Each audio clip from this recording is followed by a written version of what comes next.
Абзирашәымазаат ҳаҭыр аҩызцәа, аҵара дырра азшлымҳа раҭаны, агәцарак раҭаны, аҳәынҭқарра ахада, аминистрцәа реилазаара рахь иҟаиҵаз адҵақәа рҿынтәи аҵарадырра система иадҳәалоу адҵақәа иаҳа ихадароуп ҳәа иазгәаҭаны аархьара ахьҳашәҭыз ҳәарада ишьҭышәхыз азҵаарақәа, иаҳзынашәышьҭыз азҵаарақәа ари кыр шықәса инеиԥынкыланы ҳажәлар ргәы иҵхо, ргәы иалоу, зыриашара зегьы ҳашьҭоу зҵаарақәоуп.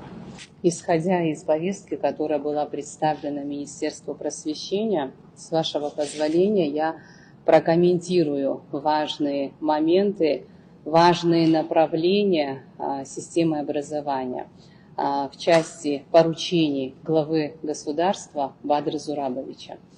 Здесь было отмечено, что непрерывное повышение профессиональной компетенции педагогических кадров – это важное звено. Безусловно, мы это поддерживаем.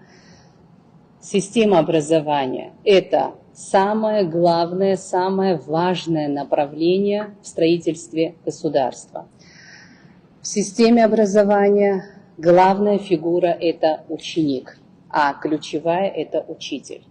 Все тезисы выше обозначенные абсолютно верные.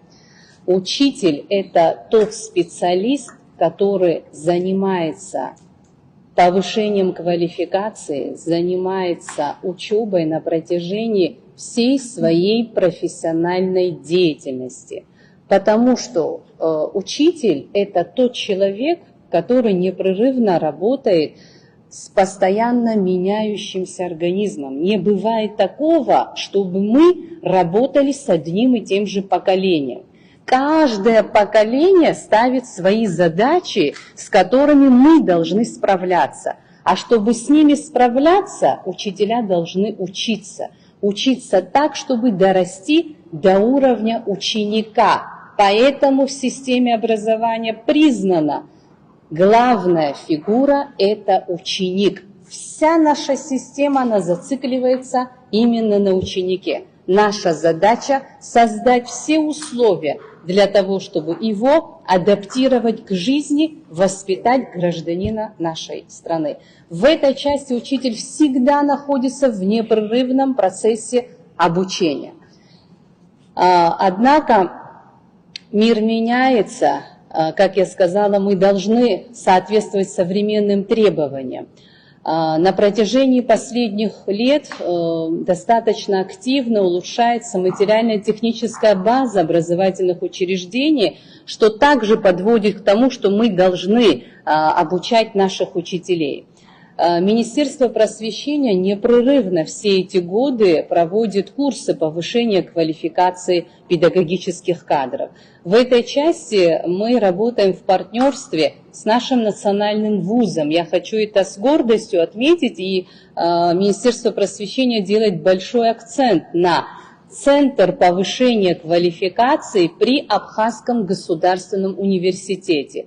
Есть предметы, которые преподаватели, преподающие определенные предметы, проходить курсы повышения эффективно могут проходить именно здесь, потому что есть свои национальные особенности нашей страны, поэтому мы к этому относимся очень ответственно. Здесь же в этой части хотела бы сказать, что вот на протяжении нескольких лет готовился долгожданный учебник географии Абхазии. Мне кажется, здесь действительно не переоценить значимость этого предмета и нового учебника. Учебник вышел сейчас, в этом учебном году, и мы в этом году запланировали курсы повышения квалификации учителей, преподающих данный предмет, на базе Абхазского госуниверситета, потому что авторы данного учебника – это наши с вами коллеги, преподаватели Абхазского государственного университета.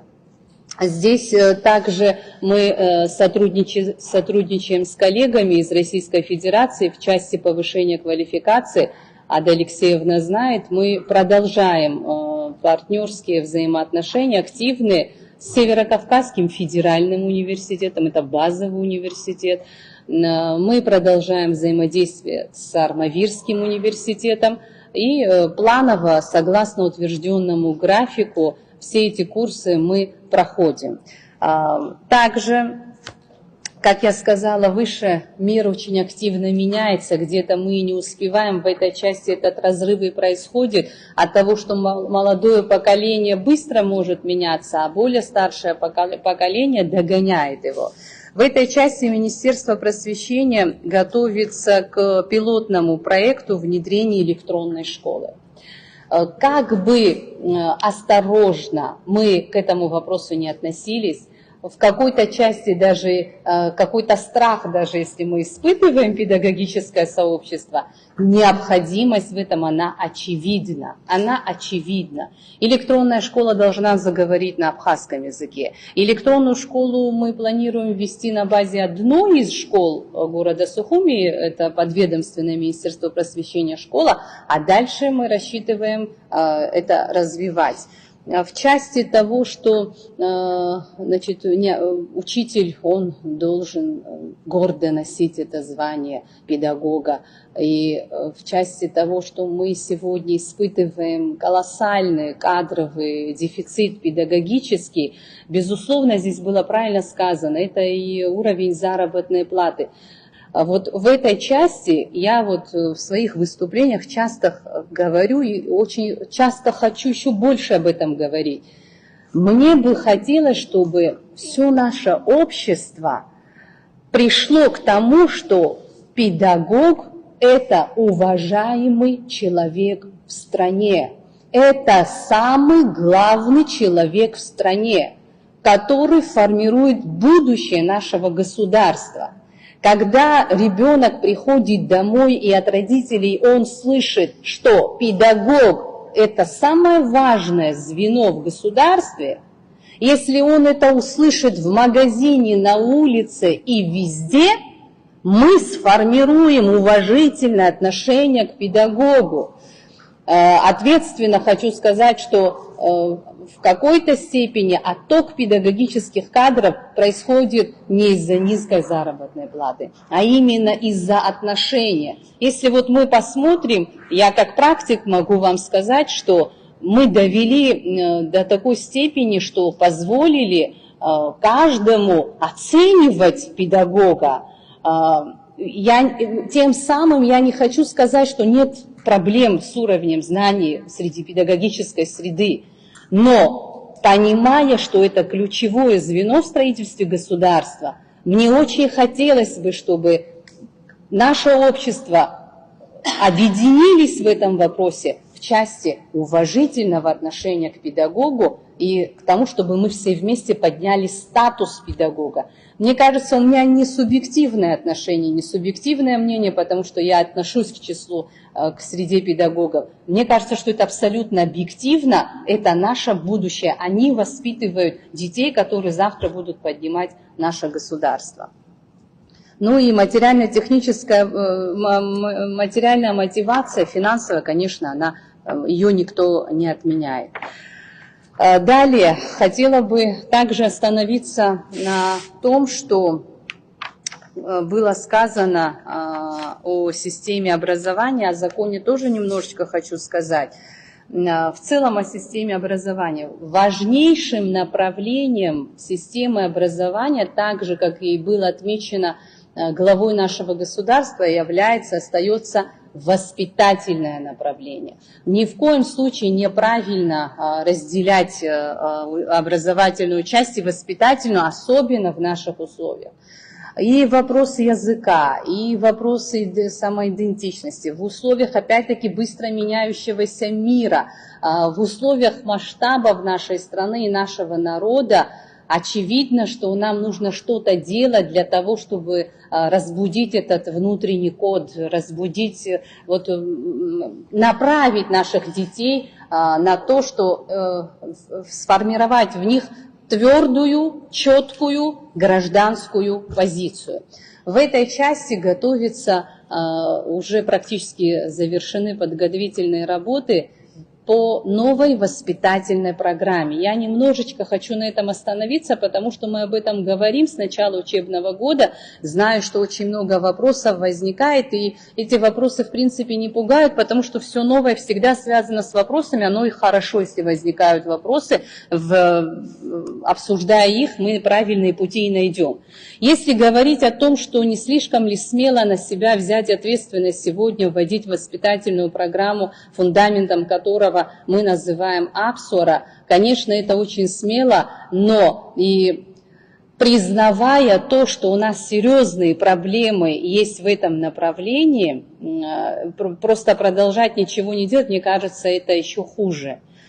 Поэтому мы взялись вместе с Институтом педагогики за то, чтобы подготовить новую воспитательную программу. Сама программа состоит из нескольких компонентов. Это исторический, культурный и традиционный компонент.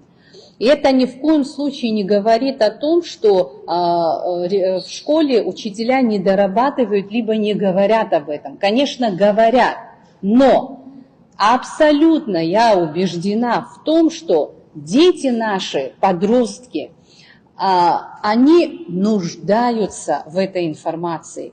Им это хочется знать, они хотят это знать на самом деле, и тяга к корням, к историческим корням, с этим ничего не сделаешь, потому что это гены, гены это великая вещь. Но проблема в том, что мы в какой-то период потеряли вот эту связь. Вот этот элемент воспитательный, он всегда формировался в доме. Мне кажется, вот в послевоенный период, когда немножечко ценности поменялись, когда большей частью люди были семьи, их внимание было сконцентрировано на выживании, мы этот момент упустили, а выросло-то целое поколение детей, поколение людей. И вот с этими вопросами, эти вопросы у детей они остаются без ответа дома, потому что современные родители этого не знают. А то, что дает школа, этого не хватает. Просто хочу обратить внимание, когда мы с нашими детьми выезжаем в тот же этнопарк, как большая часть из них не знают родного языка, хочу обратить на это внимание. Они не знают родного языка. Но когда они соприкасаются со своей традиционной культурой, с бытом, их туда тянет, им это интересно. Это невозможно не заметить, педагоги не дадут соврать, они это видят, они это знают. Считаю, что сегодня самое главное направление, которое мы не должны упустить, а упущено очень много, это воспитательный элемент, которому мы должны уделить особое внимание, если мы дальше собираемся строить твердое абхазское государство. В этом плане работа будет продолжена. Также хочу сказать о том, что уже 37 молодых людей заявили желание быть наставниками в школе. Мы готовим программы, тема будет согласована и с Академией наук Республики Абхазия, и с АБИГИ, Министерство просвещения, Институт педагогики совместно. То, что упускаем мы, увидит кто-то другой. Здесь не стоит задача сделать лучше, чем кто-то. Здесь стоит задача сделать правильно, потому что это касается нас всех. Очень правильно была отмечена проблема сельских школ. Здесь ситуация достаточно сложная. Однозначная позиция Министерства просвещения: сельские школы закрывать нельзя. Но мы наблюдаем большой отток. И знаете, в каждом селе ситуация разная. Сейчас приведу вот несколько примеров. Село Куланарха, у нас 2 школы там, и обе неполные. 47 детей из этого села охвачены образованием, охвачены дошкольным образованием в городе, потому что садика нету. Какое у нас предложение? Глава государства поддерживает это предложение. При школе открыть одну группу садика, хотя бы одну группу. К чему это приведет? С чем мы также сталкиваемся в разговоре с родителями? Когда родители молодые, работающие, они уезжают в город и с собой забирают ребенка. Он там к коллективу привыкает, и потом им тяжело уже в 1 класс даже в свое село отдавать, потому что здесь у него уже сформировался коллектив. Если в селе, при школе хотя бы одну группу мы сможем открыть, здесь сформируется этот коллектив, и здесь эти дети останутся. В части того, что да, мы испытываем очень большой кадровый дефицит, и мы вынуждены, мы принимаем это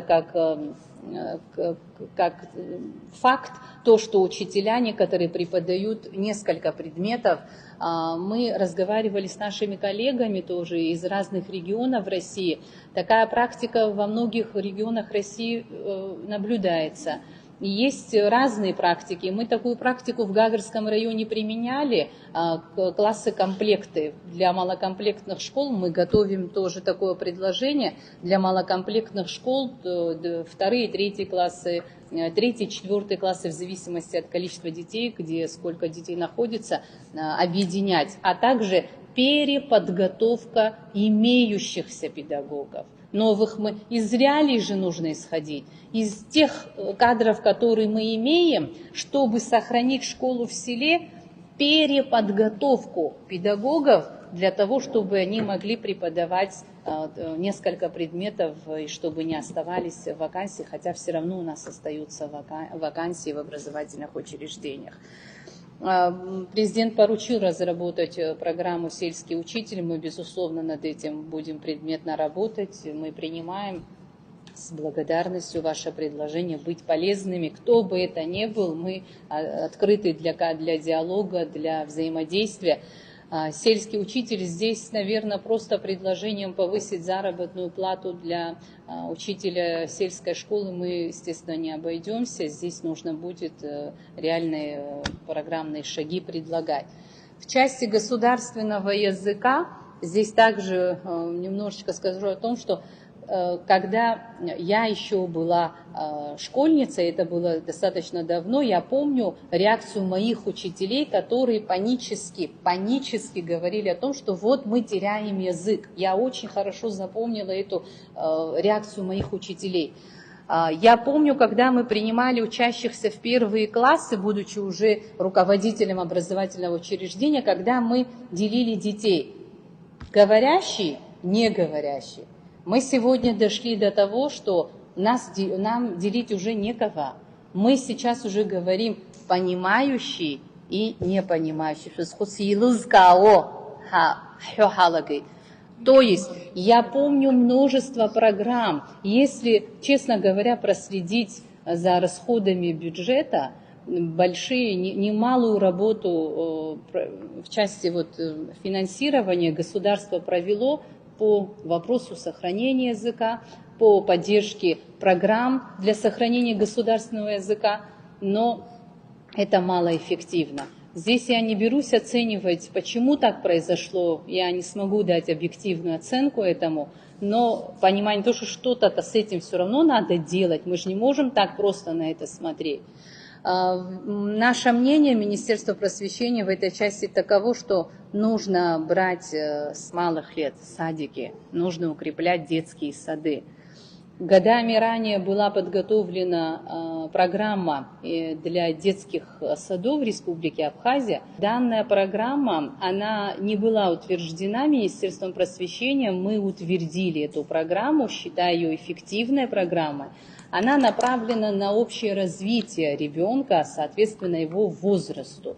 Это для дошкольных образовательных учреждений, соответственно, для абхазских детских садов она на абхазском языке, а для секторов там тоже есть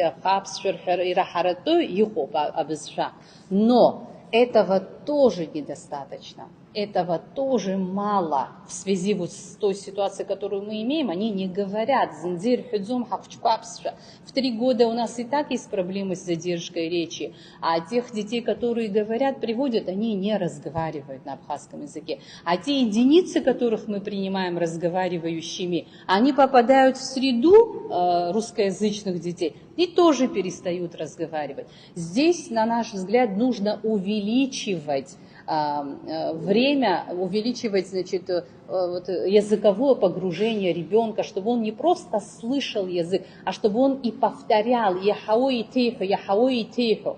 Вот в этой части также мы готовим предложение главе государства, чтобы мы на нескольких детских садах опробируем аудиосуфлирование, короткие рассказы, соответственно, их возрасту, чтобы оборудование подготовить, там, соответственно, методики 4-6 минут, сколько положено ребенку, он надевает наушники, все, что он слышит, он повторяет, и вот это, чтобы продолжалось там в течение дня несколько раз.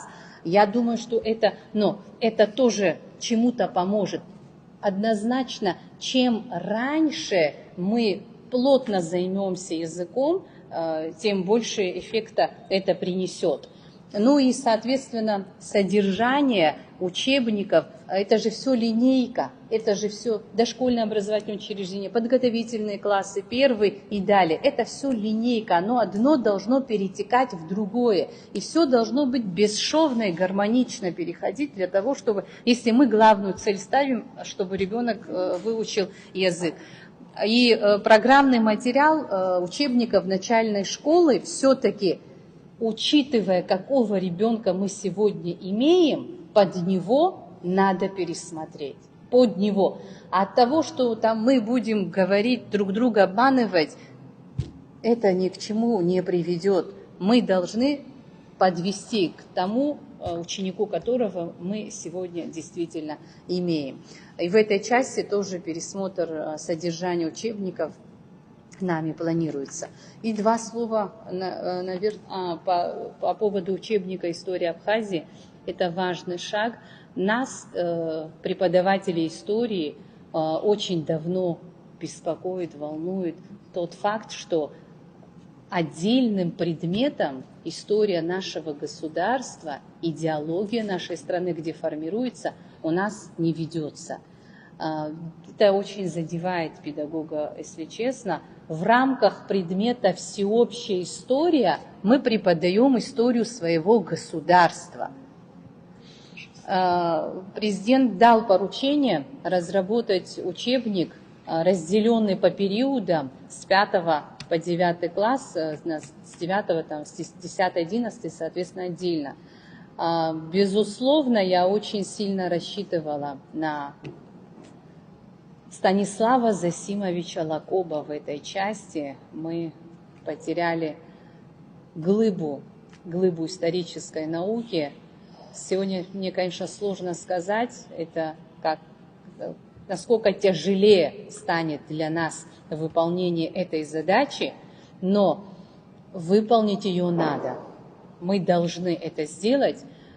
И в части того, что мы видим тоже необходимость перевода ряда дисциплин, не всех, нескольких дисциплин на абхазский язык, это должно идти параллельно. История Абхазии, география Абхазии – это те предметы, которые спокойно можно переводить на абхазский язык, когда вот эту линейку детей мы уже подведем, которые смогут осваивать этот материал на родном языке. И два слова, с вашего позволения, скажу относительно закона об образовании, потому что из поручений президента этот вопрос на первом месте, это необходимость, давно назревшая. Значит, проект закона об образовании, он готовится. Проект закона состоит из 9 глав. Именно сам проект мы направляли уже в местные органы госуправления. Мы направляли районным отделам образования. Мы получили заключение, значит, ведомств государственных. Мы получили заключение Абхазского госуниверситета относительно проекта. Не говорим о том, что он достаточно подготовлен пока, но в части дальнейшей работы очень рассчитываем на коллег из законодательной власти. Сегодня я думала увидеть тоже коллег из законодательной власти. Надеемся на то, что мы переговаривали уже об этом и в самое ближайшее время планируем предметно обсудить, обговорить уже точечно тот проект, который мы имеем. Данный проект, который планируем представить Кабинету министров, а далее президенту, он определяет правовое положение участников отношений, это и органы государственного управления, это администрация образовательных учреждений, это статус педагогических работников и учащихся, соответственно, в том числе их законных представителей.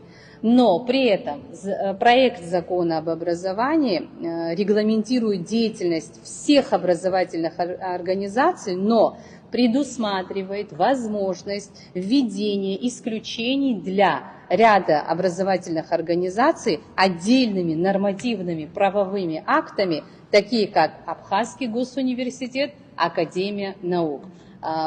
Правки, рекомендации, которые были даны, в том числе и в этой части, были учтены в проекте, и далее мы планируем его представить Кабинету министров, как я сказала, далее мы готовы к обсуждению. И еще в заключении проект закона об образовании мы планируем направить также своим коллегам Северо-Кавказского федерального университета. Я думаю, что их опыт нам тоже не помешает. В течение определенного времени мы проведем предметную работу по обсуждению данного проекта. Спасибо большое.